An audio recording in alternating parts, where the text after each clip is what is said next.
శ్రీకృష్ణ అందరికీ వెల్కమ్. ఈరోజు మనం శ్రీమద్ భాగవతంలో 10వ స్కందం 80వ అధ్యాయం అంతేనా? ఎస్ ప్రభుజీ. ఎస్ ప్రభు. 79 అధ్యాయాలు మనము చూసాం. 79వ అధ్యాయం వచ్చేసి బలరాముడు తీర్థయాత్రలకు వెళ్ళడం, బల్వలుడు అనేటువంటి ఒక రాక్షసుని వధించటం, అక్కడ ఉన్నటువంటి ఋషులందరికీ కూడా యజ్ఞం చేయడానికి ఆ సరైనటువంటి వాతావరణాన్ని ఏర్పాటు చేయడం అనేటువంటిది మనం చూసాం. ఆ తర్వాత ఆయన ఏ విధంగా దేశం మొత్తం కూడా ఏ విధంగా ఆ, యాత్ర చేశారు అనేటువంటి విషయం చూసాం. అన్ని చోట్ల కూడా బలరాముడు తను ఆ, తీర్థ స్నానాలు చేయడం అనేటువంటిది చూసాం. ఆ తర్వాత చివరిగా ఆయన కురుక్షేత్రానికి వెళ్ళారు. అప్పటికి భీముడికి దుర్యోధనుడికి మధ్య ఘోరమైనటువంటి యుద్ధం జరుగుతూ ఉంది. మామూలుగానే బలరాముడు ఇద్దరి పక్షాన వహించట్లేదు, తటస్థంగా ఉన్నారు. ఎందుకు అంటే ఆయనకి కౌరవుల పక్షాన వహించాలి అని ఉంది. ఎందుకంటే బలరాముడికి దుర్యోధనుడి శిష్యుడు కాబట్టి, ప్రియమైన శిష్యుడు కాబట్టి. ఒకవేళ బలరాముడు గనక పాండవుల పక్షం వహించి, కృష్ణుడు ఉన్నాడు కాబట్టి పాండవుల పక్షాన, ఒకవేళ బలరాముడు కనుక పాండవుల పక్షాన ఉండి యుద్ధం చేసినట్లయితే ఇక వన్ సైడెడ్ గా ఉంటది అనమాట వారు. యుద్ధం అనేటువంటి చేయనవసరం లేదు. పాండవులు గెలిచారు అని యుద్ధం మొదలు పెట్టక ముందే డిక్లేర్ చేయొచ్చు. కృష్ణుడు బలరాముడు ఇద్దరు ఉన్నారనుకోండి ఒకే పక్షంలో, ఇంకెవరైనా గెలుస్తారా? ఇప్పటి వరకు జరిగిన ఏ యుద్ధంలో అయినా కానీ కృష్ణుడు బలరాముడు కలిసి యుద్ధం చేస్తే ఎవరైనా గెలిచినట్లున్నాయా? లేదు ప్రభుజీ, లేదు ప్రభుజీ. కృష్ణుడు ఆయుధం పట్టుకోకపోయినా గానీ కృష్ణుడు ఉంటే గెలిచేస్తారు. అలాంటిది ఇక బలరాముడు కూడా అవును. ఉన్నారు. ఇక యుద్ధం చేయడం కంటే ముందే యుద్ధం ఎవరు గెలుస్తారు అనేటువంటిది డిసైడ్ అయిపోయింది అనుకోండి, ఇంకా ఆ యుద్ధంలో మజా ఏముంటుంది కదా. అవును అందుకనే ప్రభుజీ. అందుకనే కౌరవుల పక్షాన ఉండాలి. ఒకవేళ కౌరవుల పక్షాన ఉండాలి అని అంటే పాండవుల పక్షంలో కృష్ణుడు ఉంటే, కౌరవుల పక్షంలో ఆ బలరాముడు ఉన్నారనుకోండి, కృష్ణుని వ్యతిరేకించినట్లు అవుతుంది. కృష్ణుని వ్యతిరేకించడం బలరాముడికి ఏమైనా ఇష్టమా? లేదు ఓ, ప్రభుజీ. ఒక ఆటలాగా ఆడుకుందాము, నువ్వు ఒకవైపు ఉండు నేను ఒకవైపు ఉండు అని అనుకున్నా కానీ ఆ యుద్ధానికి ఆ యుద్ధానికి పరిణామం అనేటువంటిది చాలా తీవ్రంగా ఉంటుంది. ఎందుకంటే ఎవరు గెలవరు, ఎవరు ఓడిపోరు. ఎవరు గెలవరు, ఎవరు ఓడిపోని యుద్ధాన్ని చేసి మాత్రం ఏమి లాభం? ఎన్నాళ్ళు చేసినా అలాగే సాగుతుంది. ఎన్నాడు చేసినా అలానే సాగుతుంది. ఎందుకంటే బలరాముని ఓడించడం కృష్ణుడు మనసు ఉంటుందా? మనసుకి ఇష్టపడతారా బలరాముని ఓడించడం? ఆయన ఇష్టపడరు. రేపు కౌరవుల్ని ఎవరైనా ఓడించగలరా? ఓడించలేరు ప్రభుజీ, ఓడించలేరు. అలా అని కృష్ణుడు ఉన్నాడు కాబట్టి పాండవులను ఓడించగలరా వాళ్ళు? బలరాముడు ఉన్నాడు కదా. ఓడించలేరు ప్రభు. రెండు వైపులా కృష్ణ పరమాత్మ ఉన్నట్లే. ఇద్దరిది ఒకే బలరాముడు ప్రాణం. కానీ బలరాముడు ఎటున్నా కానీ ఆ టీమ్స్ ఇంబ్యాలెన్స్ అయిపోతాయి అన్నమాట. రెండు పక్షాలే బ్యాలెన్స్ అవుట్ అయిపోతాయి. దానివల్ల ఏమవుతుంది, యుద్ధం ఆయన ఎటు ఉంటే, ఒకవేళ పాండవుల పక్షం ఉంటే పాండవులు గెలిచినట్టు డిక్లేర్ అయిపోతుంది. కౌరవుల పక్షం ఉంటే ఎవరు గెలవరు. ఓకే, ఎవరు గెలవరు, ఎవరు ఓడిపోరు. అది ఆ, ఒక ఫలితం లేనటువంటి, అంటే విజయం ఎవరిది అనేటువంటి దానికోసం, విజయం ఎవరిది అనేటువంటిది డిసైడ్ చేయలేనటువంటి ఒక యుద్ధం జరిగితే ఎన్ని సంవత్సరాలు జరగాలి, ఎంత నష్టం జరగాలి ప్రపంచానికి కదా. ఇప్పటికి కూడా జరుగుతూ ఉండేది ప్రభుజీ. అందుకనే బలరాముడు తటస్థంగా ఉన్నారు, ఉపసంహరించుకున్నారు. అయినా సరే ఆయన వెళ్ళి అక్కడ ఈ యుద్ధం చెయ్యకండి, ఎస్పెషల్లీ దుర్యోధనుడు భీముడు కలిసి యుద్ధం చేస్తున్నారు. ఒకళ్ళు యుక్తిలో తెలివి చాలా గొప్పవాళ్ళు, ఒకళ్ళు బలంలో చాలా గొప్పవాళ్ళు. వీళ్ళిద్దరూ కూడా ఆ యుద్ధం చేస్తే ఎవరు ఎవరిని ఓడించలేరు కదా, ఎవరు ఎవరిని ఓడించలేరు. మరి అలాంటప్పుడు ఆ యుద్ధాన్ని ఆపండి, వాళ్ళిద్దరి మధ్య జరుగుతున్న యుద్ధాన్ని ఆపండి అని చెప్పడానికి బలరాముడు వెళ్ళారు. అయినా సరే భీముడు వినలేదు. భీముడు వింటాడండి? ఉం? భీముడు వినలేదు. యుద్ధం అనేది మొదలైన తర్వాత విజయమో వీరస్వర్గమో కదా. అందుకనే ఆయన యుద్ధం కంటిన్యూ చేసేశారు. ఇక బలరాముడు నిరుత్సాహంతో అక్కడి నుంచి వెళ్ళిపోయారు. ఇక ఉం? అక్కడి నుంచి ద్వారకకి వెళ్ళిపోయారు. మరి ద్వారకకి వచ్చినటువంటి బలరాముడు చాలా రోజుల తర్వాత వచ్చాడు కదా, 12 నెలల తర్వాత వచ్చాడు కదా, సంవత్సరం తర్వాత వచ్చాడు. మరి ఎలా ఉంటుంది? ఇష్టమైనటువంటి ఒక వ్యక్తి చాలా రోజుల పాటు ఇంట్లో లేకుండా వెళ్ళిపోతే ద్వారకా వాసులందరూ ఎలా ఆహ్వానిస్తారు ఆయన్ని? చాలా ఘనంగా ఆహ్వానించారు ఆయన్ని. చాలా ఆనందించారు. ఓకే, ఇంతవరకు మనము నిన్న చూసాము. ఈ రోజు మనము సుధాముడు ద్వారకకి రావడం, శ్రీకృష్ణుని సందర్శించటం అనేటువంటిది ఈరోజు అధ్యాయంలో మనము చూద్దాం. ఓకే. ఆ సునీత కంఠమనేని మాత చదవండి సమ్మరి. 88వ అధ్యాయము. సుధాముడు ద్వారక యందు శ్రీకృష్ణుని దర్శించుట. దానమును కోరిన వాడే తన మందిరమునకు వచ్చినట్టి బ్రాహ్మణ మిత్రుడు సుధాముని శ్రీకృష్ణుడు అర్చించిన విధము తమ గురువకు సాందీపముని ఆశ్రమంలో ఉన్నప్పుడు జరిగిన లీలలను వారి ఇరువురు ముచ్చటించుకొనిన విధము ఈ అధ్యాయమునందు తెలుపబడినది. శ్రీకృష్ణుని సన్నిహిత మిత్రుడకు సుధాముడును బ్రాహ్మణుడు పూర్తిగా విషయవాంఛరహితుడై ఉండెను. అనాయాసముగా లభించిన దానితో అతడు తనను తన భార్యను పోషించుచుండినందున వారు బీదవారై ఉండిరి. ఒకనాడు సుధాముని పత్ని తన భర్తకు అన్నమును పెట్టజాలనిదే అతని చెంతకు వెడలి ద్వారకలో ఉన్న ఆయన మిత్రుడకు శ్రీకృష్ణుని కలుసుకుని కొంత ధనమును అర్థించుమని అడిగెను. సుధాముడు దానికి విముఖుడైనను ఆమె పట్టుబట్టినందున అతడికి వెడలుటకు సమ్మతించెను. భగవద్ దర్శనావకాశము పరమ మంగళకరమని అతడు భావించెను. అతని భార్య శ్రీకృష్ణునికి కానుకగా కొన్ని పిడికళ్ళ అటుకులను అడిగితేగా సుధాముడు ద్వారకకు వెడలెను. సుధాముడు శ్రీకృష్ణుని పట్టపురాణి అయిన రుక్మిణీదేవి మందిరమునకు వెడలగా దేవదేవుడు అతనిని దూరము నుండియే గాంచెను. శ్రీకృష్ణుడు వెంటనే రుక్మిణీదేవి పర్యంకము నుండి లేచి తన మిత్రుని పరమానందముతో ఆలింగనం చేసుకొనెను. పిదప అతడు సుధాముని పర్యంకంపై ఆసీనుని చేసి అతని హస్తపాదములను కడిగి ఆ నీళ్లను తలపై చల్లుకొనెను. దీని తర్వాత అతడు పలు కానుకలతోనూ గంధరీపాదులతోనూ సుధామును అర్చించెను. ఆ సమయంలో రుక్మిణీదేవి మలిన వస్త్రధారియగు బ్రాహ్మణునికి వింజామరను వీయసాగెను. ఇది అంతయు అంతఃపురవాసులకు విస్మయమును కలిగించెను.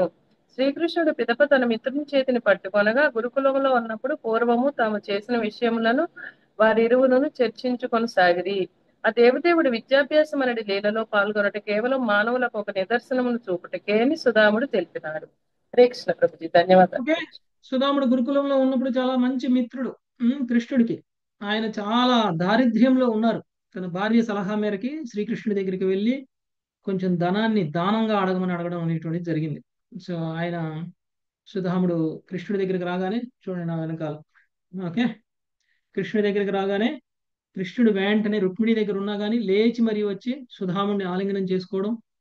ఇక రుక్మిణీదేవి చామర సేవ చేశారు సుధాముడికి. ఓకే.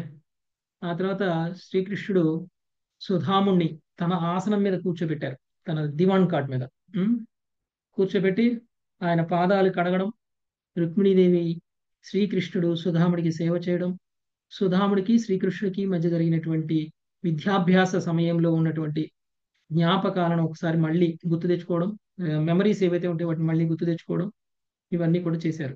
శ్రీకృష్ణుడు విద్యాభ్యాసం చేయడం ఏంటి, శ్రీకృష్ణుడు స్కూల్కి వెళ్ళడం ఏంటి అని మనం అందరం అనుకుంటాం కదా. నేను ఏం చెప్తున్నారు, సామాన్యమైనటువంటి వాళ్ళందరికీ కూడా బ్రహ్మచర్యం చేస్తున్నప్పుడు విద్య యొక్క ముఖ్యమైనటువంటి అంటే ఎవరైనా సరే గురువుని, ఈ భౌతిక విషయంలో ఎవరైనా సరే గురువుని పొందాల్సిందే, గురువు ద్వారా విద్యని అభ్యసించాల్సిందే అనేటువంటి విషయాన్ని మనందరికీ కూడా తెలియచేయడం కోసం శ్రీకృష్ణుడు గురుకులానికి వెళ్ళడం అనేటువంటిది జరిగింది అని చెప్తున్నారు. ఓకే. ఇక డీటెయిల్డ్ గా చూద్దాం ఒక్కొక్క శ్లోకం. నాగలక్ష్మి మాతాజీ. హరే కృష్ణ ప్రభుజీ. శ్రీరాజోవాచ శ్రీరాజౌవాచ భగవన్ యాని చాన్యాని ముకుందస్య మహాత్మనః భగవన్యాని చాన్యాని ముకుందస్య మహాత్మనః వీర్యాణ్యనంతర్వీర్యస్య శ్రోతుమిచ్ఛామి హే ప్రభో. వీర్యాన్యనంత వీర్యస్య శ్రోతుమిచ్చామి హే ప్రభో. పరీక్షిన్ మహారాజు పలికెను, హే ప్రభు దేవ అనంత విక్రముడగు ముకుందుని ఇతర వివిధ కార్యములను గురించి నేను వినగోరుచున్నాను. హరే కృష్ణ ప్రభు, ధన్వత్రణ. ఇంకా శ్రీకృష్ణుడు ముకుందుడు ఓకే, ఆయన యొక్క ఇతర కార్యాల గురించి కూడా నేను ఇంకా వినాలనుకుంటున్నాను అని అన్నారు. బాల్యం నుంచి చెప్పుకుంటూ వచ్చారు ఇప్పుడు దాకా కదా. బాల్యం నుంచి అన్ని లీలలు చెప్పినా కానీ ఇంకా భక్తుడికి తనివి తీరదనమాట. తుష్యంతి చ రమంతి చ అంటే ఇదే. ఓకే. సో కృష్ణ కథ అనేటువంటిది ఎంత వింటున్నా కానీ ఇంకా వినాలి అని అనిపిస్తుంది అని అంటే భక్తిలో మనము పురోగమించాము అని అర్థం. ఒకవేళ ఒక అభక్తుడు అనుకోండి, చెప్పింది అంతవరకు చాలులే, మిగిలింది రేపు చూద్దాంలే అని అంటారు. కదా, ఈ రోజు చాలులే, లేదంటే చెప్పావు కదా మళ్ళీ ఏం చెప్తావు అదే స్టోరీ అని అంటారు. కానీ భక్తుడికి ఎన్నిసార్లు చెప్పినా కానీ కొత్తగానే ఉంటుంది కృష్ణ కథ. ఉం? ఇంకా ఇంకా వినాలనిపిస్తుంది. మధ్యలో ఆపామనుకోండి, ఎందుకు ఆపుతున్నావు, అప్పుడే ఎందుకు ఆపావు, ఇంకొంచెం సేపు చెప్పు అని అంటారు కదా. పరీక్షణ్ మహారాజ్ పరిస్థితి కూడా అలానే ఉంది. ఇప్పటి వరకు బలరాముడి లీలలు చెప్పాడు, కృష్ణుడి లీలలు చెప్పాడు, చిన్నప్పటి నుంచి అన్ని జరిగినవన్నీ సంఘటనలు చెప్పాడు, ఇంకా ఏమన్నా చెప్పు అని అంటున్నారు పరీక్షణ్ మహారాజు సుఖదేవ్ గోస్వామిని ఉద్దేశించి.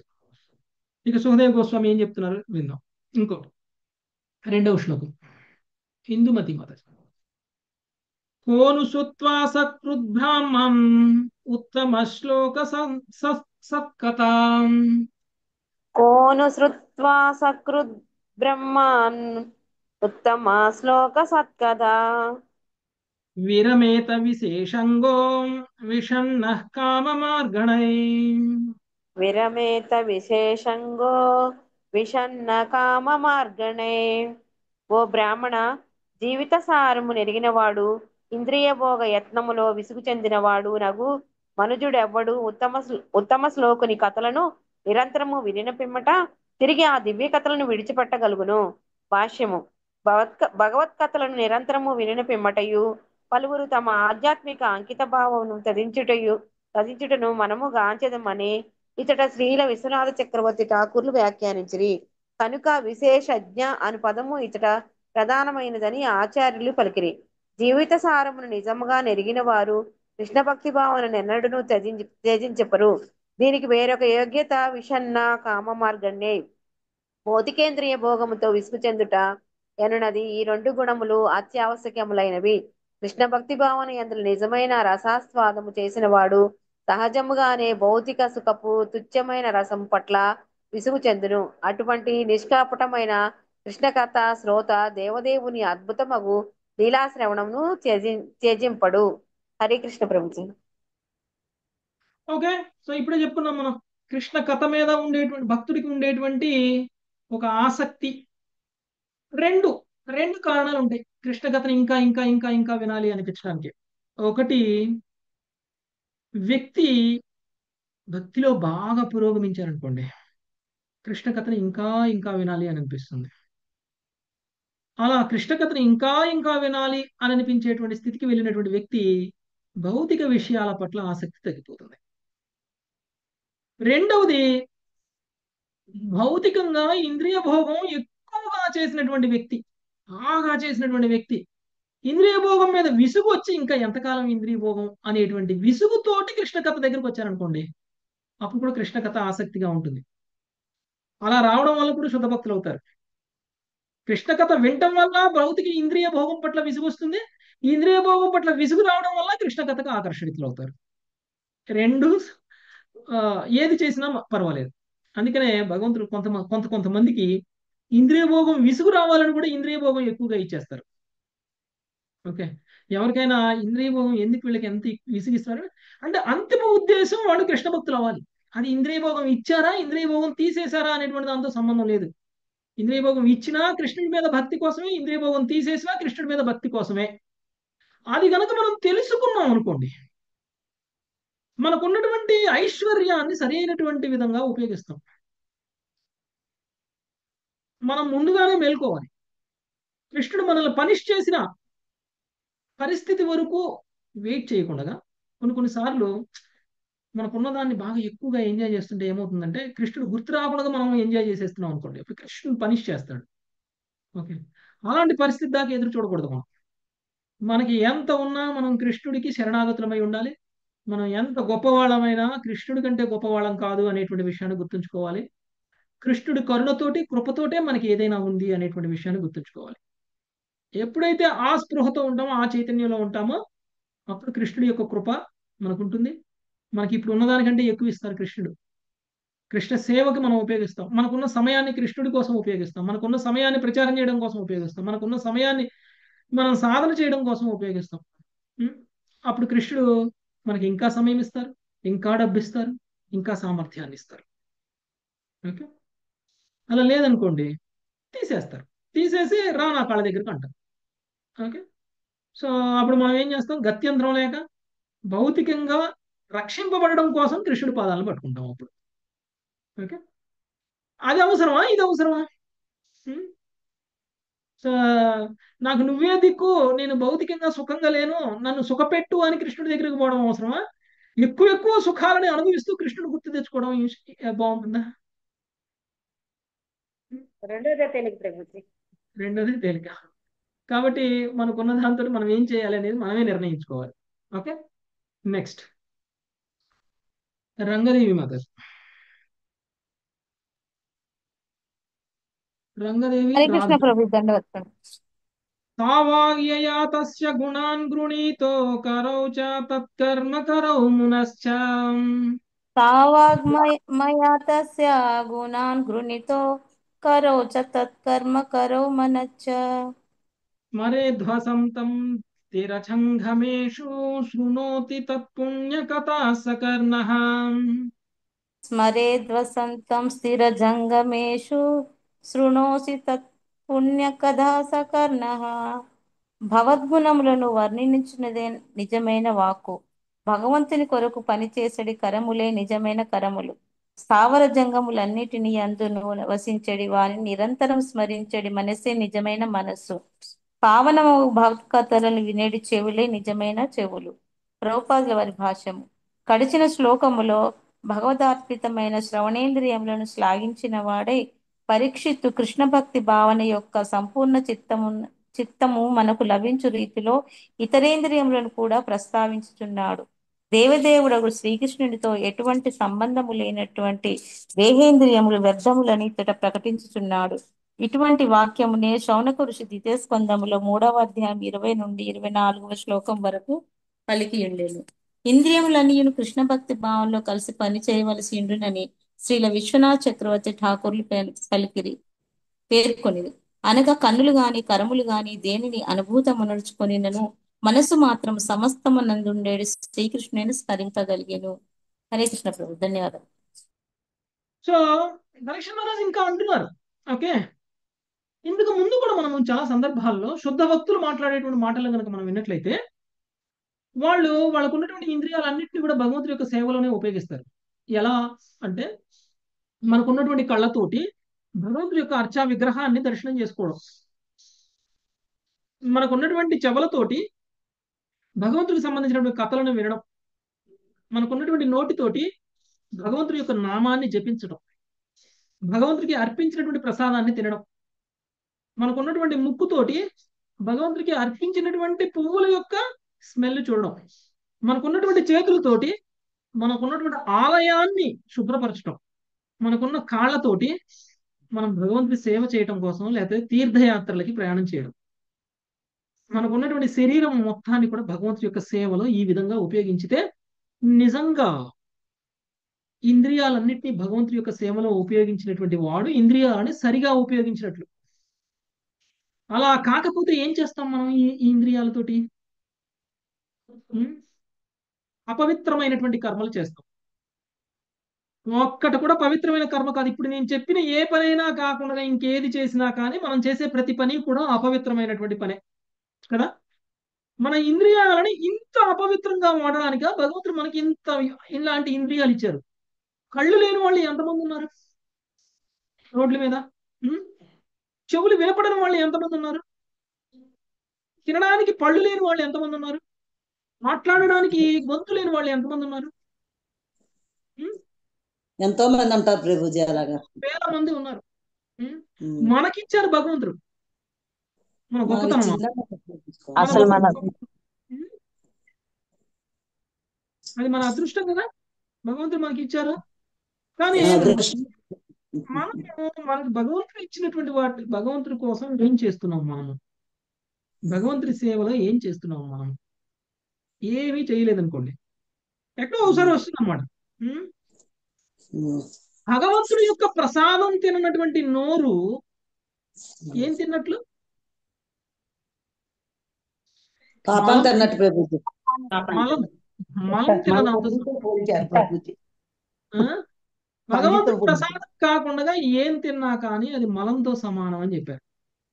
ఓకే, సో అంటే ఇప్పుడు భక్తులు మాట్లాడినటువంటి మాటలు వింటే మనకు అర్థమవుతుంది ఎంత తీవ్రంగా వాళ్ళు ఆలోచిస్తారు అనేటువంటిది. సో ఆ విధంగా ఇప్పుడు ఆ, అంత మలినాన్ని మనం ఇంతకాలం తినుకుంటూ వచ్చాం. ఎంత అశుభ్రపడిపోయింది మన శరీరం అంతా కూడా. మన పేగులు, మన కడుపు, మన మన బాడీ, మన భౌతిక దేహం మొత్తమే కాకుండా సూక్ష్మ ఇంద్రియాలతో సహా ఎంత ఎంత ఉమ్, దోషపూరితం అయిపోయింది. మరి దాన్ని శుభ్రపరచాలంటే ఒక రోజులో అయిపోతుందా? 2 రోజుల్లో అయిపోతుందా? ఒక సంవత్సరంలో అయిపోతుందా? కొన్ని జన్మలు పడుతుంది. అవ్వదు ప్రభు. ఆ? కొన్ని రోజులైనా పట్టొచ్చు, సంవత్సరాలైనా పట్టొచ్చు ప్రభుజీ. కొన్ని జన్మలు పడుతుంది. కొన్ని జన్మలు జన్మలు పడుతుంది. స్ట్రిక్ట్ గా ఫాలో అవ్వకపోతే కొన్ని జన్మలు పడుతుంది. ఓకే, స్ట్రిక్ట్ గా అవును ఫాలో ప్రభు. అయ్యామనుకోండి, మాతాజీ అన్నట్టు కొన్ని రోజులు పట్టచ్చు, కొన్ని సంవత్సరాల్లో పట్టచ్చు. ఓకే, కానీ ప్రాసెస్ లో ఉండాలి. రుద్దడం మొదలు పెట్టాలి. రుద్దడం మొదలు పెట్టకపోతే ఎప్పటికీ క్లీన్ కాదు కదా. బాగా ఇప్పుడు మీ ఇంట్లో ఉండే గిన్నెలు ఉంటాయి, కింద అడుగు బాగా నల్లగా అయితే ఎప్పుడు క్లీన్ చేయరనుకోండి, కింద ఏమవుతుంది? అది కొన్ని గిన్నెలకి కింద నల్లగా అలానే ఉంటుంది కదా. సగం పోతుంది వరకు అప్పుడు. నల్లగా ఉంటుంది, సగం చాలా ఈ- మందంగా పట్టేసి ఉంటది, చాలా చాలా మందంగా. అదే గిన్నె ఉన్న కొత్తలోనే రుద్దడం మొదలు పెట్టారనుకోండి, ఏమవుతుంది? ఎప్పుడప్పుడు శుభ్రం ఎప్పుడప్పుడే చేసుకోకపోతే ఎప్పుడప్పుడే పోతుంది. శుభ్రంగా ఉంటుంది. ఎప్పుడప్పుడే పోతుంది. అదే ఓ నెల రోజులు అయిన తర్వాత, అయ్యో ఇది బాగా నల్లగా అయిపోయింది, ఇప్పుడు రుద్దుదామంటే వదలదు ప్రభు. వదలదు. చేతులు పడిపోతాయి ప్రభుజీ. పడిపోతుంది. వదలదు. అయినా సరే పట్టు వదలకుండా రుద్దుతూనే ఉన్నారనుకోండి, ఏమవుతుంది? కొంచెం కొంచెం రోజు కొంచెం ఊడిపోతుంటది.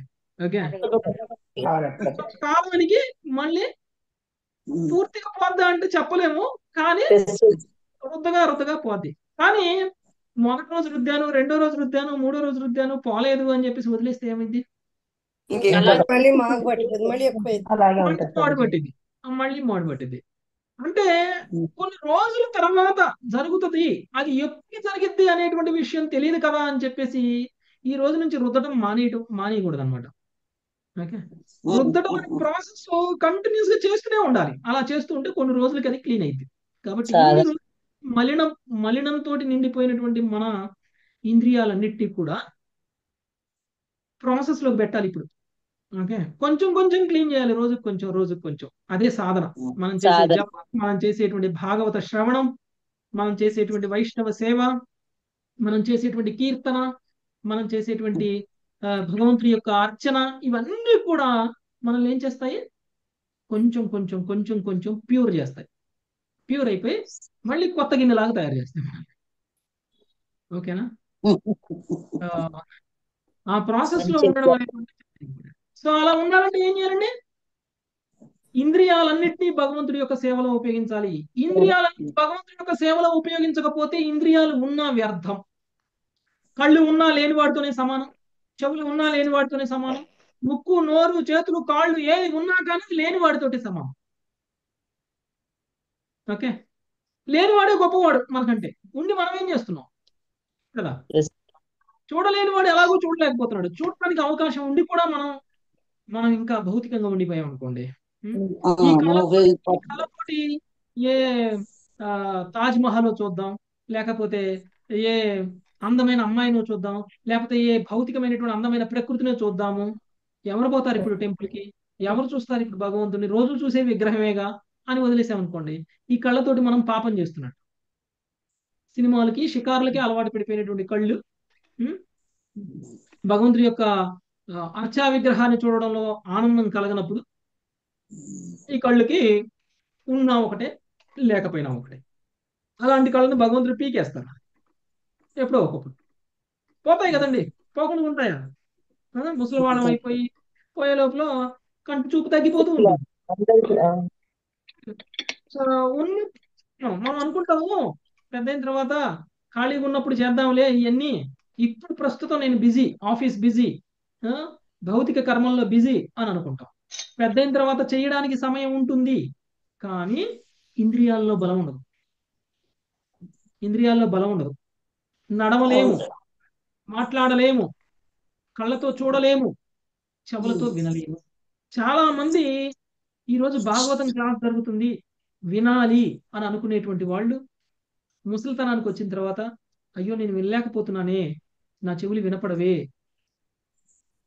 అదే ఒకవేళ నాకు చెవులు ఉన్నట్లయితే ఎంత బాగుండేది, ఇంత సమయం వృధా కాకుండా ఉండేది కదా. ఖాళీ కూర్చున్నాను నేను, ఎవరు ఏదైనా మాట్లాడినా వినపట్టలేదు. సరే భాగవతం క్లాస్ జాయిన్ అయ్యి విందామా అని అంటే భాగవతం చెప్పేది కూడా వినపడదు. మనిషి మొహం కనపడుతుంది అంతే, అది కూడా బోధన బోధన కనిపిస్తుంది, సరిగా కనపడదు. అప్పుడు రిగ్రెట్ అవుతారు, అప్పుడు ఫీల్ అవుతారు, అయ్యో కొంచెం ముందు మేలుకున్నట్టయితే ఎంత బాగుండేది, కొంచెం ముందే నాకు ఈ రియలైజేషన్ వచ్చినట్టయితే ఎంత బాగుండేది, నాకున్న కళ్ళతోటి నాకున్న చెవులతోటి సేవ చేసి ఉండేవాడిని కదా అని అనుకుంటాం. కాబట్టి మురళి భక్తి క్లాసులు వినేవాడిని అనేటువంటిది అనుకుంటారు. దయచేసి మ్యూట్ చేయండి మదది, దయచేసి మ్యూట్ చేయండి మదది, మగతాయి మదది. ఓకే. సో ఈ భక్తి అనేటువంటిది పోస్ట్ పోన్ చేసేది కాదు, భక్తి అనేటువంటిది పోస్ట్ పోన్ చేసేది కాదు. రేపు ఏం జరుగుతుందో ఎవరికి తెలియదు. అందుకనే మనం అందరం కూడా ఆ, ఈరోజు మదిరి వచ్చారు శ్రీవత్స ప్రభు, నిన్న నిన్న మొన్న నాకు గుంటూరు వచ్చారు. వీలైన వాళ్ళందరూ వెళ్ళారు, చూశారు. కానీ భౌతికంగా బాగా బిజీగా ఉన్నటువంటి వాళ్ళకి కుదరలేదు. భౌతికంగా ఎంత డీప్ గా ఇన్వాల్వ్ అయిపోయాము అని అంటే మన జీవితం భౌతికమే, ఇంకా ఇంకేమి లేదు అనేటువంటి స్థాయిలో ఉన్న వాళ్ళు అవకాశం ఉన్నా కానీ అలాంటి గొప్ప వైష్ణవ సేవను చేసేటువంటి అవకాశాన్ని కోల్పోయారు. మళ్ళీ మళ్ళీ రాదు కదా. ఎక్కడుంటాడు ఆయన? మన ఇంటి పక్కన ఉంటాడా? మన ఊరిలో ఉంటాడా? మన చుట్టుపక్కల ఊళ్ళలో ఉంటాడా?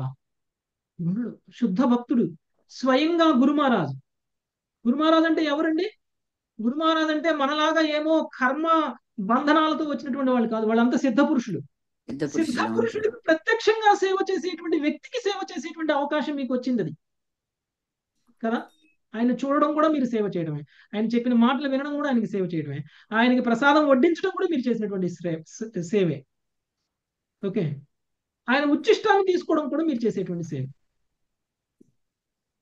అలాంటి ఒక సేవ చేసేటువంటి అవకాశాన్ని ఇప్పుడు కాదులే తర్వాత చేద్దాం, ఇప్పుడు నాకు బిజీ అని కనుక వదిలేసుకున్నాము అని అంటే మనం దురదృష్టవంతులు ఉండరు. ఎందుకు ఇచ్చారు మనకి భగవంతుడు కాళ్ళు చేతులు?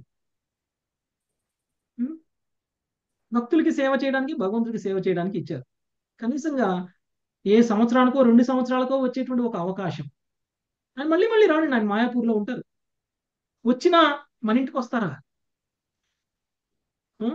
మన ఇంటికి వస్తారా? మన దగ్గరకు వస్తారా? ఎంతమంది వస్తారు చెప్పండి? ఎంతమంది సాధువులు మనం మన ఇంటికి బ్రాహ్మణులు రమ్మంటే వస్తారు. మన ఊర్లో ఉన్న బ్రాహ్మణులు, కర్మకాండ బ్రాహ్మణులు, ఎందుకంటే మనం దక్షిణ ఇస్తాం కాబట్టి వస్తారు. నిస్వార్థంగా ఎవరైనా వస్తారా మీ ఇంటికి? లేదు ప్రభుజీ. మీకు సేవ చేయడానికి ఎవరైనా వస్తారా?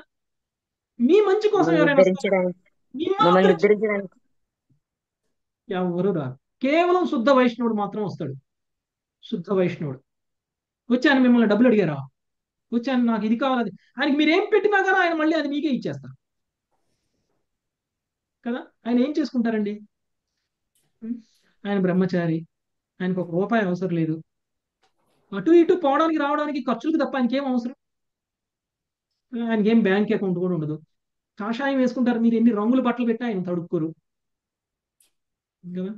ఆయనకి మన దగ్గరికి రావడం ఆయనకి లాభం కాదు, మన దగ్గరికి రావడం మనకి లాభం.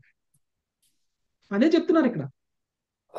ఒక వ్యక్తి తన జీవితాన్ని సరిగా ఉపయోగించుకోవడం అంటే ఏంటి అంటే అదే ఇది. మనకున్నటువంటి బలమైనటువంటి ఇంద్రియాలని భగవంతుడి యొక్క సేవలో, భక్తుల యొక్క సేవలో ఉపయోగించకుండా ఆ ఇంద్రియాలని వృధా చేయకూడదు. అదే పరీక్షణ్ మహారాజ్ చెప్తున్నాడు. ఓకే. కాబట్టి అవకాశం వచ్చినప్పుడు, సేవ చేసేటువంటి అవకాశం వచ్చినప్పుడు పోస్ట్ పోన్ చేయకూడదు. రేపు ఎల్లుండు అని పోస్ట్ పోన్ చేయకూడదు. భగవంతుడు మన మీద చూపిస్తున్నటువంటి కరుణని నాకొద్దు అని చెప్పినట్లు మనం. ఓకే. భగవంతుడు మీ వైపు కరుణతో చూస్తున్నారు, మీరేమంటున్నారు? ఇప్పుడు కాదులే రేపు రా అని చెప్తున్నారు. ఎలా ఉంటుంది? ఇప్పుడు కాదులేండి రేపు రండి అంటే ఎట్లుంటుంది చెప్పండి? భగవంతుడు మన ఇంటికి వస్తుంటే, శుద్ధ భక్తులు వస్తున్నారంటే భగవంతుడు ఏం చెప్పారండి? నేను ఎక్కడ ఉంటా అని చెప్పారు? నేను వైకుంఠంలో ఉండను, ఋషుల దగ్గర ఉండను, మా హిమాలయాల్లో ఉండను, లేకపోతే ఎక్కడ ఉండను, నేను భక్తుడి యొక్క హృదయంలో ఉంటాను అని చెప్పారు. స్వయంగా భక్తుడే మన ఇంటికి వస్తుంటే భగవంతుడు వచ్చినట్లు కదా. మనం భక్తుడినే దర్శనం చేసుకోవడానికి వెళ్తే భగవంతుని దర్శనం చేసుకోవడానికి వెళ్ళినట్లు కదా. భగవంతుడి యొక్క కృప మన మీద పడాలి అని మనం ఎన్నో పూజలు చేస్తుంటాం కదా. ఎందుకు ఆ పూజల ఫలితం ఏంటి? ఇలాంటి సేవల యొక్క ఇంపార్టెన్స్ తెలుసుకోలేనప్పుడు, మన ఇంద్రియాలను ఎలా ఉపయోగించుకోవాలో మనం తెలుసుకోలేనప్పుడు మనం ఎన్ని పూజలు చేస్తే ఏమి లాభం కదా. సో అన్ని ఆ పూజల వల్ల మనకు వచ్చేటువంటి ఏ లాభము ఉండదు. ఇంకా మనం భౌతిక జీవితంలో ఇంకా పతనం అయిపోవటం తప్ప అంతకు మించి వేరే లాభం ఏమీ ఉండదు. కాబట్టి సరైనటువంటి సమయంలో దొరికినటువంటి ఏ అవకాశాన్నైనా, ఆధ్యాత్మిక పురోగతికి దొరికినటువంటి ఏ అవకాశాన్నైనా కానీ వదిలిపెట్టకూడదు. ఓకే, వదిలిపెట్టకూడదు. కేవలం వాళ్ళు మన మంచి కోసమే వచ్చారు, మనల్ని ఉద్ధరించడం కోసమే వచ్చారు. అది తెలుసుకోవాలి మనం. ఓకే, ఇది ఇంద్రియాలను ఉపయోగించేటువంటి పద్ధతి. లేదంటే కనుక జీవితం వ్యర్థమైపోయినట్టే, జీవితం సార్థకతకి మనం చేసుకోలేనట్లు. నెక్స్ట్ 4వ శ్లోకం. మంగతాయ మాతాజీ, మంజులత మాతాజీ. హరే కృష్ణ ప్రభు. తిరస్తు తస్యో భయలింగమానమే తదేవ యత్పశ్యతి తద్ధి చక్షుః. శిరస్తు తత్యో భయలింగమానమే తదేవ యత్పశ్యతి తద్ధి చక్షుః.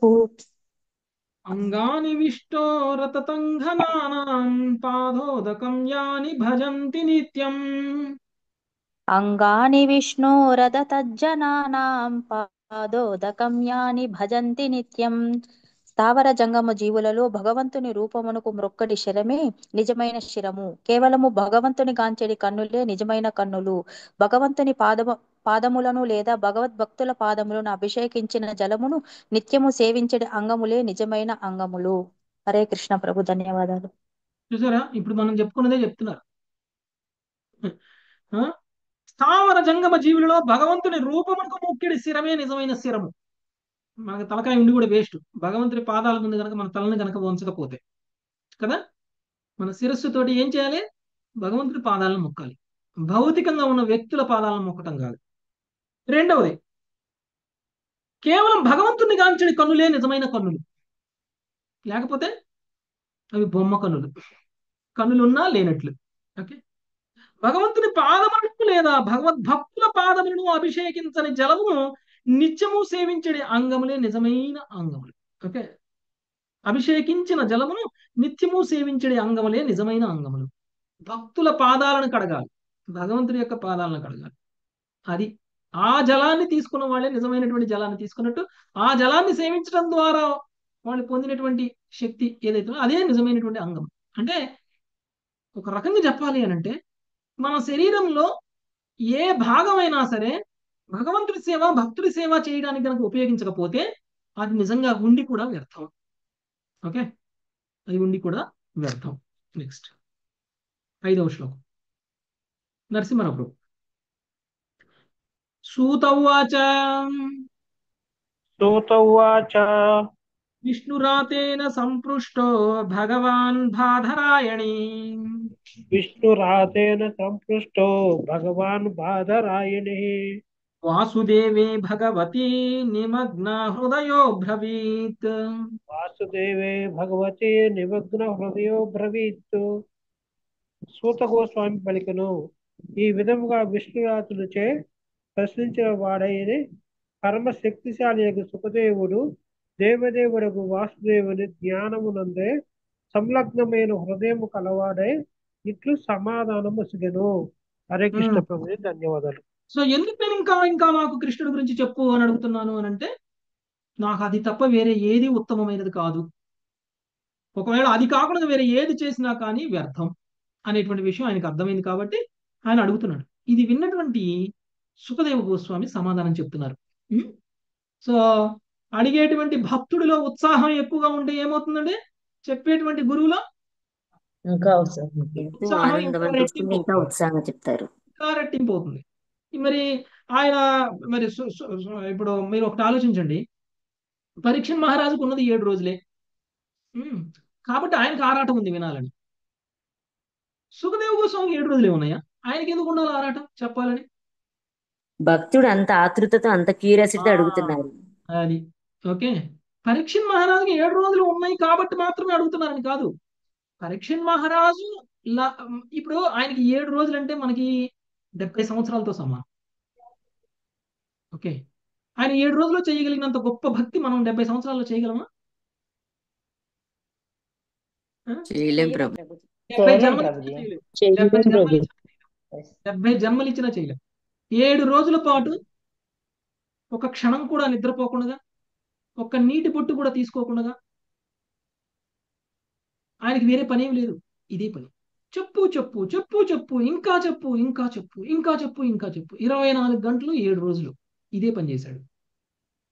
ఈయనలో ఉన్నటువంటి ఉత్సాహం, ఆరాటం చూస్తే చెప్పేటువంటి వాళ్ళకు కూడా ఇంకా ఇంకా చెప్పాలి అని అనిపించేటట్లు అనిపించింది నాకు. ఓకే, అంటే మన జీవితం కూడా పరీక్షణ్ మహారాజు యొక్క 7 రోజులతోనే సమానం. మన జీవితం మొత్తం కూడా, మన జీవితం మొత్తం కూడా పరీక్షణ్ మహారాజు 7 రోజులు ఎలా ఉన్నాడో అలా ఉండాలి. అలా ఉండడానికి ప్రయత్నం చేయాలి. పరీక్షణ్ మహారాజు లాగా మనం ఎలాగో చేయలేం కాబట్టి కొంతన్నా కనీసం సంవత్సరంలో ఒక రోజన్నా అవకాశం వచ్చిన రోజు ఉం, నిస్వార్థమైనటువంటి భక్తి చేయాలి, నిస్వార్థమైనటువంటి సేవ చేయాలి. ఉం. అలా అప్పుడు ఈ భాగవతం వినదాని వల్ల ఫలితం ఉంటుంది మన జీవితానికి. భాగవతం విని కూడా మనం ఏం నేర్చుకున్నట్లే అవుతుంది లేకపోతే కదండి. భాగవతం వింటాము, కానీ బుక్ మూసేసిన తర్వాత మళ్ళీ మన జీవితం యథాతథం. అంటే భగవద్గీత యథాతథం అని రాశారు కదా, మన జీవితం కూడా యథాతథం. భగవద్గీత భౌతికంగా ఆ, ఓకే, దానివల్ల ఏం లాభం ఉండదు. కాబట్టి సో ఆయన మరి పరీక్షణ్ మహారాజు అంత ఉత్సాహంతో అడుగుతున్నారు కాబట్టి ఆయన ఉత్సాహాన్ని చూసి ఈయన కూడా సుఖదేవ గోస్వామి కూడా రెట్టింపు ఉత్సాహంతో ఆయన కూడా ఇంకా చెప్తున్నారు. ఏం చెప్తున్నారు విందాం ఇంకా సుఖదేవ గోస్వామి. మంజులత మాత చెప్పారా, మీరు చదివారు కదా? చదివాను ప్రభు. నిర్మోహ గంగ మాతాజీ. శ్రీ శుక ఉవాచ, వీటిలో ఉన్నారు. కృష్ణ ప్రభుజీ సారీ శ్రీ సుఖ ఉవాచ కృష్ణస్యాతీత్ సఖా కాశ్చిద్ బ్రాహ్మణో బ్రహ్మవిత్తమః కృష్ణశాసీత్యకాచిద్ బ్రాహ్మణో బ్రహ్మవిత్తమః విరక్తా ఇంద్రియార్థేషు ప్రశాంతాత్మా జితేంద్రియః. విరక్త ఇంద్రియార్థేషు ప్రశాంతాత్మా జితేంద్రియ. హరే కృష్ణ ప్రభుజీ దండవత్ ప్రణామం. సుఖదేవ గోస్వామి పలికను, శ్రీకృష్ణునకు వేదజ్ఞాన పారంగతుడు, ఇంద్రియ భోగ విరక్తుడు నగు అనుగా సుధాముడను బ్రాహ్మణ మిత్రుడు ఒకడుండెను. అతడు ప్రశాంత చిత్తుడు, జితేంద్రియుడు కూడా అయి ఉండెను. Thank you Prabhuji. హరే కృష్ణ. ఏ? జితేంద్రియుడు అంటే ఇంద్రియాలను జయించినవాడు. జయించినవాడు. ఇంద్రియాలను జయించినవాడు. ఆయనకేమి ఇంద్రియ సుఖాలు కావాలి అని కోరుకునేటువంటి వాడు కాదు, ఇచ్చినా కానీ వద్దనేటువంటి వాడు కదా. ఇప్పుడు ఒకవేళ సుధాముడు కృష్ణుడి దగ్గరికి వెళ్ళింది ఎందుకు అంటే తన సుఖం కోసం వెళ్ళలేదు, తన భార్య అడిగింది కాబట్టి వెళ్ళాడు. తన భార్యా పిల్లల సుఖం కోసం వెళ్ళాడు, తన సుఖం కోసం వెళ్ళలేదు. తనకేం అవసరం లేదు. సుధాముడు అంత ఉత్తమమైనటువంటి భక్తుడు. అందులోనూ కృష్ణుడి పట్ల ఆయనకు ఉన్నటువంటి ప్రేమ, అనురాగము మనము ఆ, మిత్ ఆ, సాఖ్యభావంలో సుధాముడు చాలా ఉత్తమమైనటువంటి స్థితిలో ఉన్నటువంటి వాడు. ఓకే, సాఖ్యభావంలో. సో అలాంటి సాఖ్యభావానికి మనం ఉదాహరణగా చెప్పుకోవాలంటే మనం ఓ అర్జునుడిని చెప్పుకుంటాము, సుధాముడిని కూడా సుధాముడు కదా, సుధాముడిని కూడా చెప్పుకుంటాం. సో శ్రీకృష్ణుడు వేదజ్ఞాన పారంగతుడు, ఇంద్రియ భోగ విరక్తుడు అయినటువంటి సుధాముడు అనేటువంటి బ్రాహ్మణుడు ఒక మిత్రుడు ఉండేవాడు అనమాట కృష్ణుడికి. ఓకే, ఆయన జితేంద్రియుడు, ప్రశాంత చిత్తుడు, అంటే శుద్ధ భక్తుడు అనమాట. అంటే ఒక వాటిలో చెప్పాలంటే ఒక శుద్ధ భక్తుడు అనేటువంటి విషయాన్ని మనకి ఇక్కడ చెప్తున్నారు. నెక్స్ట్ 7వ శ్లోకం. సునీత హరిబాబు మాతాజీ. హరే కృష్ణ ప్రభుజీ. యదృచ్ఛయోపపన్నేన వర్తమానో గృహాశ్రమీ యదృచ్ఛయోపపన్నేన వర్తమానో గృహశ్రమే తస్య భార్యా కుచైలస్య క్షక్షామా చ తదా విధాం. తస్య భార్యా కుచలయ్యస్య క్షమా చ తదా విధా. గృహస్థునిగా జీవించుచు అతడు అనాయాసముగా వచ్చిందానితో తన జీవితమును గడుపుకొనుచుండెను. జీర్ణ మలిన వస్త్రధారిణి అయిన బ్రాహ్మణుడు పత్ని అతనితో పాటే కష్టమును అనుభవించుచు ఆకలితో కృషించి ఉండెను. కృష్ణ కృపామూర్తి శీల ప్రపాదికి జై. భాష్యము. సుధాముని పతివ్రత యొక్క భార్య కూడా జీర్ణమైన వస్త్రమునే ధరించిన కావించి ఉండెను. అతను లభించిన ఆహారము ఆమె తన భర్తకే ఒసుగుచుండేది. ఆ విధముగా ఆమె ఆకలిచే పీడిత అయి ఉండేను. హరే కృష్ణ ప్రభు. ధన్యవాద ప్రణామం. మామూలుగా చూస్తే పతివ్రత అయినటువంటి స్త్రీ ఏం చేస్తుందండి? నేను తిన్నానులే అని చెప్పి ఉన్న కొంచెం కూడా పిల్లలకి భర్తకి పెడుతుంది కదా. అలాంటి స్త్రీలు ఇప్పటికీ ఉన్నారు. ఓకే. సో తినకముందే నువ్వు రాకముందే తినేసాను నేను, నువ్వు తినేసే అంటారు. ఓకే. తినడానికి ఒక్కటే ఉందనుకోండి, ఒక లడ్డు ఉందనుకోండి, ఒకటే లడ్డు మిగిలిపోయింది అనుకోండి, భర్త వచ్చాడు అనుకోండి, ఏమంటారు? నువ్వు తిన్నవా అని అడుగుతారు భర్త. అంటే, నేను తినేసాను, నువ్వు రాకముందే తినేసాను, నువ్వు తినేసేయి, నీకోసమే ఉంచా అంటారు. భర్త సందు దొరికింది కదా అని తినేస్తాడు. మళ్ళీ ఎక్కడ ఆగితే ఒక నిమిషం మళ్ళీ ఆమె అడుగుతుందో. ప్రభుజీ అలాంటి వాళ్ళు అలా కూడా ఉంటారా ప్రభుజీ ఆడవాళ్ళందరూ? ఎవరు తినట్లేదు ప్రభుజీ. ఆడవాళ్ళు పతివ్రతలు. మీరు బాగా అర్థం చేసుకుంటారు ప్రభుజీ జేమ్స్ అలా తింటారా ప్రభుజీ? తినరు. జెంట్స్ నేనైతే అలానే తింటా. మళ్ళీ అడిగితే వెనక్కి తిరిగితే అని నేను తినేస్తాను నేను. బాగా అర్థం మాదిరి చేసుకుంటారు. మాతాజీ అలా ఉంచుతారు ప్రభుజీ. మాదిరి వాళ్ళు మాతాజీ తినేసి వస్తారు ప్రభుజీ. మీటింగ్స్ అని అవని ఇవని చక్కగా. ఏదో వాళ్ళకి మేము ఏదో కష్టపడుతున్నట్టు చూపిస్తాం. Show off. అదే కదా అబ్బా అంటారు వచ్చి. అక్కడికి పోయి హాయి ఏసీలో కూర్చుంటాము, ఇక్కడికి వచ్చి రాగానే అన్ని సేవలు చేయించుకుంటాం. ఓకే. వాళ్ళు ఏమనుకుంటారు, పాపం చాలా కష్టపడి వచ్చాడు, సాయంత్రం దాకా చెమటలు పట్టిపోయాయి అనుకుంటారు. అక్కడ మనం ఏసీలో కూర్చొని వచ్చామనే విషయం వాళ్ళకి ఏం తెలుసు? కార్లో కూర్చున్నా ప్రభుజీ ఏసీ, ఆఫీస్ లో కూర్చున్నా ఏసీయే కదా. ఎక్కడుంది ఎండ? తగిలింది మాకు ఎండ తగలదు. ప్రభుజీ ఇప్పుడు మాదిరి మాతాజీ ప్రభుజీ వినేశారు ప్రభు. విన్నారా? మాకు తెలుసు ప్రభుజీ already. మగవాళ్ళంతా సుఖపడుతున్నారు అయితే మీరు చెప్పినట్టు బేసిక్ గా. నిజంగా మగవాళ్ళ మగవాళ్ళ జీవితం కొంచెం అదృష్టం. Lucky fellows happy Prabhuji. ప్రభు, హ్యాపీ. ఎంతో ఎంతో అదృష్టవంతులు. ఎంతో పుణ్యం కాగానే చేసుకుని ప్రసాదం మగవాళ్ళుగా ఉంటుంది, పుట్టారు. మీరు క్లాస్ లో కూర్చుంటారు అంతే. కాదు ఎంతో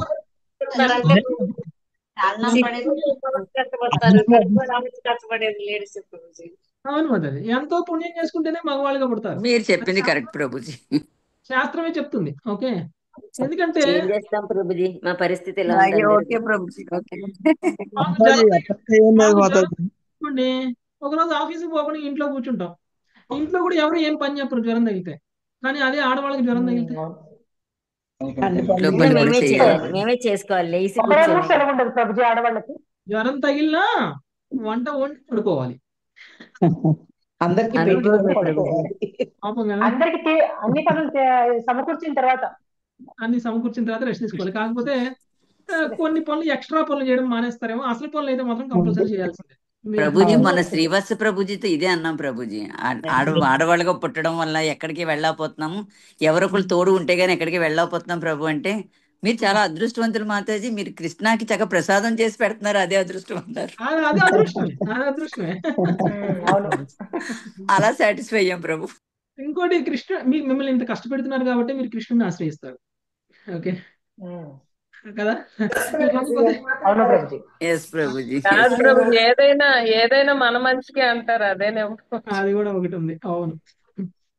ఓకే. ఇవి భగవంతుడు ఇచ్చిన ఏ జన్మైనా మనం తెలుగుగా ఉపయోగించుకుంటే ఉద్ధరించుకోవచ్చు అని భగవద్గీత చదివితే అర్థమవుతుంది ప్రభుజీ.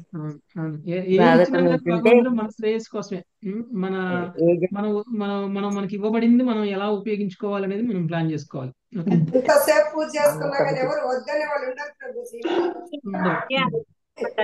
అందరి భర్తలు అలా ఉండరులేండి మాతాజీ, అందరి భర్తలు అలా ఉండరు. సరదాగా ఇంకా అనుకోండి ఎంతసేపు కానీ కూర్చుంటావు చాలు రా సరదాగా అంటారు. మగవాళ్ళకు ఉంటుంది.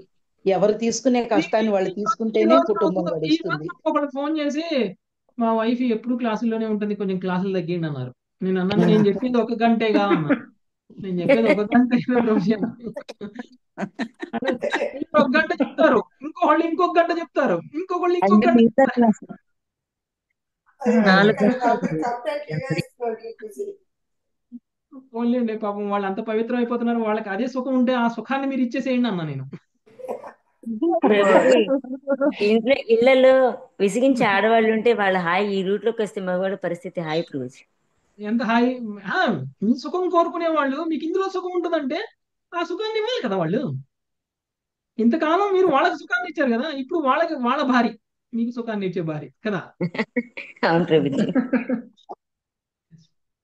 ఓకే. సో సుధాముడికి కూడా ఒక పతివ్రత అయినటువంటి భార్య ఉంది. వీళ్ళు ఎంత పావర్టీలో ఉన్నారంటే, ఎంత పేదరికం పేదరికంలో ఉన్నారంటే, చినిగిపోయిన మాసిపోయిన బట్టలు వేసుకుని ఉన్నారు. ఆ రోజు ఏదో దొరికినటువంటి దాంతోనే తిని వాళ్ళు కడుపు నింపుకుంటూ ఉన్నారు. సో భార్య కూడా ముందు భర్తకి కడుపు నింపిన తర్వాతనే తింటుంది కాబట్టి ఈమె కూడా బాగా బక్క చిక్కిపోయింది అనమాట, సుధాముడి భార్య కూడా. ఉం? సో ఇప్పుడు సుధాముడి భార్య అనుభవించినంత కష్టం బహుశా సుధాముడు కూడా అనుభవించట్లేదేమో. ఎందుకంటే అప్పుడు ఒక ముద్ద సుధాముడికి దొరుకుతుంది పాపం, కానీ భార్యకి దొరకట్లా కదా. సో అప్పుడు ఎంత పేదవాళ్ళు మనకి అర్థమవుతుంది. నెక్స్ట్ సునీత కంఠం నిర్మత. పతివ్రత పతిం ప్రాహామ్లాయత వదనేన సాం పతివ్రత పతిం ప్రాహామ్లాయతా వదనేన సా దరిద్రం సీధమానా వై వేపమానాభిగమ్య చ. దరిద్రం సీదమానా వై వేపమానాభిగమ్య చ. భావము: పేద బ్రాహ్మణుని పతివ్రతయగా భార్య ఒకనాడు దుఃఖం వలన శుష్కించిన వదనముతో భర్తను సమీపించి భయముతో వణుకుచు ఇట్లు పలికెను. భాష్యము: పతివ్రత అయిన ఇల్లాలు తన భర్తకు పెట్టుటకు ఆహారమును పొందజాలని కారణమున అమిత దుఃఖిత అయ్యుండెనని శ్రీధర స్వామి పలికిరి. పైగా భగవద్భక్తికి అన్యమైనదేదియును తన భర్త అర్థింపగోరడని ఎరిగి ఉన్నందున ఆమె భయముతో అతనిని సమీపించి ఉండెను. హరే కృష్ణ ప్రభుజీ, ధన్యవాదాలు. అనుభవించేటువంటి కష్టానికైనా కానీ ఒక హద్దు అనేది ఉండాలి కదండి. ఒక పరిమితి అనేది ఉండాలి, ఒక లిమిట్ ఉండాలి. ఎంత భక్తులైనా కానీ, ఎంత గొప్పవాళ్ళైనా కానీ కష్టం మరీ ఎక్కువగా వచ్చేసింది అనుకోండి, బయటపడిపోతారు, అనుభవించలేనటువంటి పరిస్థితికి వెళ్ళిపోతారు. ఇప్పుడు సుధాముడి యొక్క భార్యకి కూడా అలాంటి పరిస్థితి వచ్చింది. ప్రతిరోజు తను తినడానికి ఏం మిగలటల్లా. ఇంకా ఇక ఎక్కడికి వెళ్ళిందంటే తారాస్థాయికి వెళ్ళిపోయినా బాధ. మరి ఇక అప్పుడు ఏం చేస్తుంది? ఇంకా పోనీ భర్తను వెళ్ళి ఎవరైనా భౌతికమైనటువంటి సహాయం, ఆర్థిక సహాయం అడుగు అని అంటే అడిగేవాడు కాదు, అడిగే టైపు కాదు. భౌతిక లాభం కోసం ఇతరుల్ని అర్జించే టైపు కాదు సుధాముడు. కాబట్టి ఆమె నువ్వు అది చెయ్యి, ఇది చెయ్యి, వాళ్ళ దగ్గరికి వెళ్ళు, వీళ్ళ దగ్గరికి వెళ్ళు అని అడగటానికి కూడా ఇంతకాలం భయపడింది. కానీ ఇక తట్టుకోలేని పరిస్థితి ఏర్పడింది కాబట్టి ఇప్పుడు చెప్తుంది. అలాంటి పరిస్థితుల్లో కూడా ఆమె ఎవరి దగ్గరికి వెళ్ళమని చెప్తుంది? కృష్ణుడి దగ్గరికి వెళ్ళమని చెప్తుంది. కృష్ణుడి దగ్గరికి వెళ్ళాలి. ఓకే, అది సుధాముడు కాదనలేనటువంటి విషయం, కాదనలేడు. కృష్ణుడి దగ్గరికి వెళ్ళమంటే కృష్ణుడు భగవంతుడు కదా. కృష్ణుడు భగవంతుడు అనేటువంటి విషయం భక్తుడికి తెలియదా? శుద్ధ భక్తుడైనటువంటి సుధాముడికి తెలియదా? ఎంత మిత్రుడైనా కానీ సుధాముడికి తెలుసు కృష్ణుడు భగవానుడని. కృష్ణుడి దగ్గరికి వెళ్తే ఆయన కష్టాలన్నీ తీరుతాయి అని కూడా తెలుసు.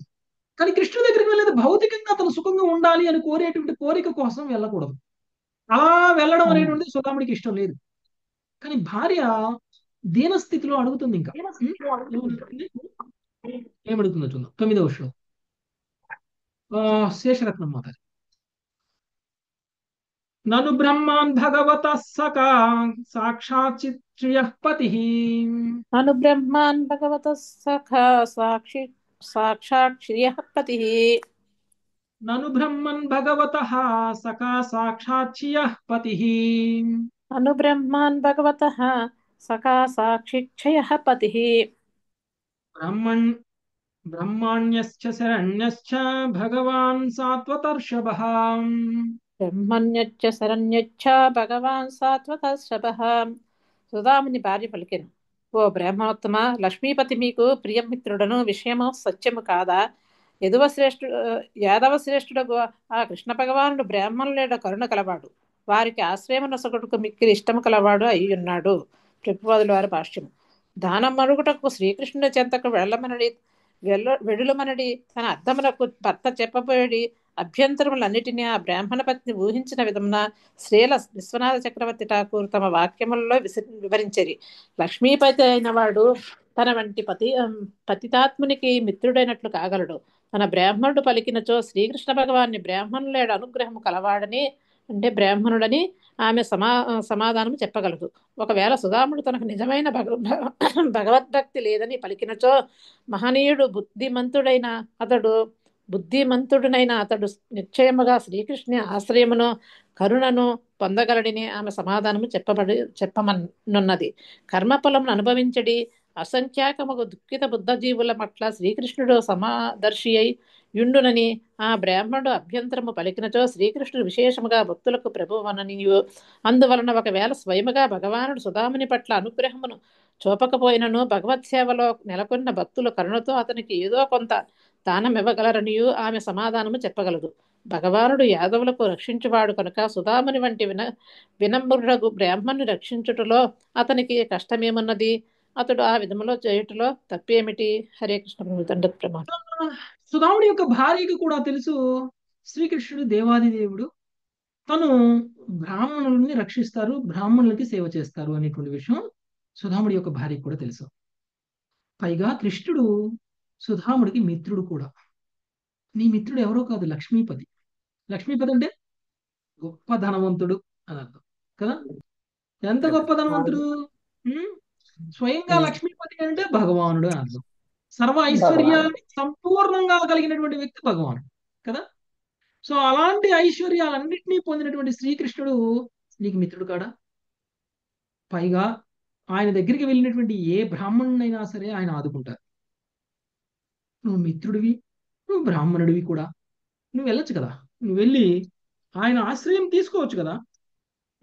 ఆయన నిన్ను ఆయన నిన్ను సేవించకుండా నీ కష్టాలను తీర్చకుండా ఎలా ఉంటారు? అంటే ఇక్కడ మనం రెండు విషయాలు అర్థం చేసుకోవాలి. ఒకటి, కృష్ణుడి మీద ప్రేమతో వెళ్ళడం. రెండు, కృష్ణుడు దగ్గరికి భౌతికమైనటువంటి కోరికల కోసం వెళ్ళడం. అది కూడా కర్మబంధనాలలో ఉన్నటువంటి వ్యక్తి. కర్మబంధనాలు అంటే మనం ఇంతకు ముందు జన్మలోనో ఈ జన్మలోనో చేసినటువంటి పాపకర్మల యొక్క ఫలితాలని అనుభవిస్తున్నటువంటి సమయంలో, అంటే ఇప్పుడు సుధాముడికి ఉన్నటువంటి పరిస్థితి ఎవరికి ఉన్నా కానీ వాళ్ళు కర్మ ఫలితం కారణంగానే అలా ఉంటుంది కదా, లేకపోతే అలా ఉంటుందా ఎవరికైనా? కారణంగా అలా ఉంటుంది. ఓకే, లేదా దుష్కర్మల కారణంగా అలా ఉంటుంది. ఇప్పుడు సుధాముడికి ఎందుకు ఉంది అలాంటి పరిస్థితి? మనం ఒకవేళ ఉదాహరణకి సుధాముడు ఇంతకు ముందు జన్మలోనే ఏదో పాపాలు చేసి ఉన్నాడు కావచ్చు, అందుకనే ఇప్పుడు అనుభవిస్తున్నాడు అని అనుకుందాం. ఒకవేళ అదే నిజమైనా నువ్వు వెళ్ళి కనుక కృష్ణుడిని ఆశ్రయిస్తే కృష్ణుడు ఏం చేస్తాడండి? ఆ పాపాలను తీసేస్తాడు. ఏదైతే కర్మఫలాన్ని ఇప్పుడు అనుభవిస్తున్నావో ఆ అనుభవించే కర్మఫలాన్ని భగవంతుడు తీసేస్తారు. కాబట్టి ఎవరిని ఆశ్రయించాలి? కృష్ణ భగవాన్, విష్ణుని మాత్రమే. ఒకవేళ దుర్భరమైనటువంటి జీవితానికి కారణం మన కర్మబంధనమే అయితే, మన కర్మఫలాలే అయినట్లయితే ఆ ఫలాలను కూడా తొలగించది శ్రీకృష్ణుడే. అందుకైనా సరే శ్రీకృష్ణుని వెళ్ళి ఆశ్రయించాలి. రెండవది, ఒకవేళ పరీక్ష అనుకుందాం, ఇది పరీక్ష చేయడానికే చేస్తున్నారు అని అనుకుందాం. మిత్రుడు నీకు అర్హత లేకపోయినా, నువ్వు వెళ్ళి కృష్ణుడి యొక్క పాదాలను ఆశ్రయించిన, ఒకవేళ నిన్ను నీ కర్మఫలాల నుంచి తప్పించడం కనుక ఒకవేళ కృష్ణుడికి ఇష్టం లేకపోయినా, నువ్వు వెళ్తే నువ్వు సేవ చేస్తా అంటే భగవంతుడు వద్దంటాడా? ఎలాంటి అపవిత్రుడు జంతువు వచ్చి సేవ చేస్తా అన్నా కానీ భగవంతుడు సేవ చేయించుకుంటారు కదండి. ఉడత కూడా సహాయం చేసింది కదా రాముడికి. వాడు తేడా ఉండదు భగవంతుడికి సేవ చేయించుకోవడానికి. భగవంతుడి సేవ చేసినటువంటి నీకు ఎంత అర్హత లేకపోయినా నిన్ను ఏదో విధంగా కాపాడతారు ఆయన. ఆ విధంగా వెళ్ళి నువ్వు ఆయనకి సేవ చెయ్యి అనేటువంటి భావనలో ఈమె చెప్తున్నారు. అంటే మనకు అర్హత ఉన్నా మనకు అర్హత లేకపోయినా మనం చేయాల్సింది ఏంటి? భగవంతుడి యొక్క సేవ. ఓకే, నాకు అర్హత లేదు అని మనం ఖాళీ కూర్చోకూడదు. ఓకే, కాకపోతే మనం భగవంతుడి యొక్క సేవ చేసేటప్పుడు మనం చేయాల్సిందల్లా ఏంటి అంటే మనం గైడెన్స్ లో చేయాలి. ఓకే, గురువు సాంగత్యం, గురువు మార్గదర్శకంలో చేయాలి. గురువు మార్గదర్శకంలో లేకుండా గురువు నాకు అవసరం లేదు అని నేను డైరెక్ట్ గా సేవ చేస్తా అంటే భగవంతుడి పట్ల మనం అపరాధం చేస్తాం. ఆ అపరాధాల నుంచి మనల్ని గురువు కాపాడతాడు. ఓకే, గురువు కాపాడతాడు కాబట్టి మనం గురువు ద్వారా వెళ్ళాలి. ఓకే, ఇక్కడ సుధాముడికి గురువు ఎవరండి?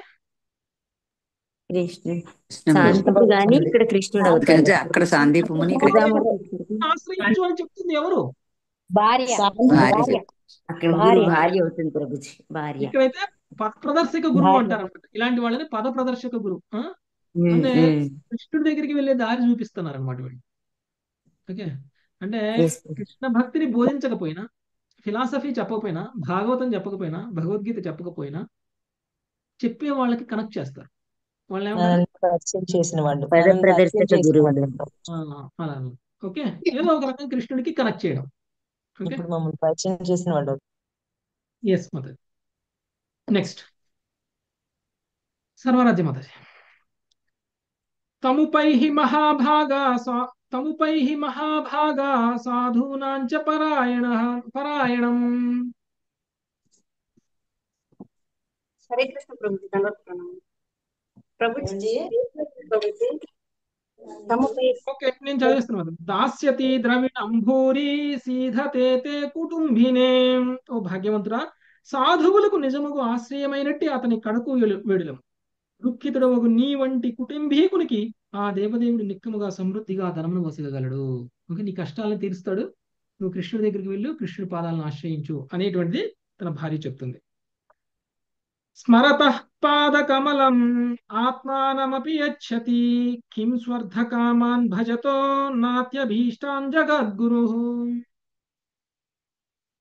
భోజవృష్టి అంధకులకు అధిపతియగు శ్రీకృష్ణుడు ఇప్పుడు ద్వారక యందు వసించి ఉన్నాడు. అతడు తన పాద పద్మములను స్మరించువానికి స్వయముగా తననైనను స్మరించుకొనును కనుక ఆ జగద్గురువు శ్రద్ధావంతుడగు ఆరాధకునికి అమిత వాంఛితమైనను కానట్టి అర్ధకామములను వసగునని వేరుగా చెప్పవలెనా? శ్రీకృష్ణ భగవానుడు భోజ వృష్టి అందకులకు పాలకుడు కనుక ఐశ్వర్యయుతులకు వారు సుధాముని శ్రీకృష్ణ ప్రియమిత్రునిగా గుర్తించినంతనే అతడు కోరినది ఏదైనను వసగలరు అని బ్రాహ్మణ పత్ని ఇచ్చట తెలుపకూరుచున్నది. శ్రీకృష్ణుడు ఈ సమయమున తన ఆయుధములను విడిచిపెట్టి ఉన్నందున ద్వారకను విడిచిపోలేదని శ్రీల విశ్వనాథ చక్రవర్తి ఠాకూర్లు వ్యాఖ్యానించారు. అందువలన శ్రీల ప్రభుపాదులు తమ గ్రంథమైనటువంటి దేవాది దేవుడు శ్రీకృష్ణ భగవానుడిలో ఇట్లు రచించారు.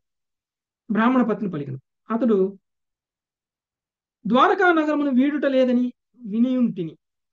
అతడు బాహ్య కార్యములు లేకుండా వసించి ఉన్నాడు.